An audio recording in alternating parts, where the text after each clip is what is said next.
সদ্য প্রস্ফুটিত হালকা নরম নিষ্পাপ ফুল অতিরিক্ত রোদে যেমন নেতিয়ে পড়ে, তেমনি ছায়াতলে তার ঠিকঠাক প্রস্ফুটন ঘটে না। তাই তাকে সঠিক আলোতে রাখতে হয়, সুন্দরভাবে যত্ন নিতে হয়, যাতে তার ঠিকঠাক মতো বিকাশ হয় এবং তার থেকে কাঙ্ক্ষিত সৌন্দর্য ছড়ায়। আপনার সন্তান হচ্ছে সেই সদ্য প্রস্ফুটিত ফুলের মতো। অতিরিক্ত শাসনে সে যেমন কুঁকড়ে যাবে, তেমনি শাসনহীনতায় বিগড়েও যাবে। তাই তাকে সেইটুকু শাসন করতে হবে যেইটুকু শাসন সে নিতে পারবে এবং তার সঠিক বিকাশ ঘটবে। সন্তানদের লালন পালন করে বড় করে তোলা যে কোনো বাবা মায়ের কাছে যুদ্ধ করার থেকে কোনো অংশে কম নয়। কারণ সব বাবা মায়েরাই চায় তাদের সন্তান যাতে মানুষের মতো মানুষ হয়। তাই তারা সন্তানদের সব সময় চোখে চোখে রাখে। কোনটা ভালো কোনটা খারাপ সেইটা নিয়ে সারাক্ষণ চিন্তায় থাকে। বাবা মা সারাক্ষণই অতিরিক্ত চিন্তাটা করতে গিয়ে প্রায় সময়ই একটা চরম ভুল করে, তাদের অতিরিক্ত শাসনটা দিয়ে ফেলে।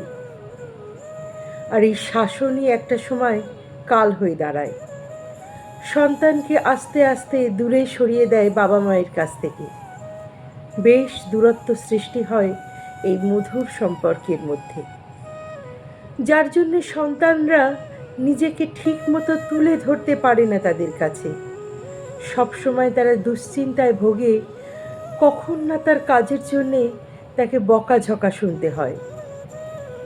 এইভাবে দিনের পর দিন চলতে চলতে একটা সময় এসে বাচ্চারা একটু কেমন যেন হয়ে যায়, ডিপ্রেশন হেজিটেশনে ভরপুর একটা ডিব্বার মতো।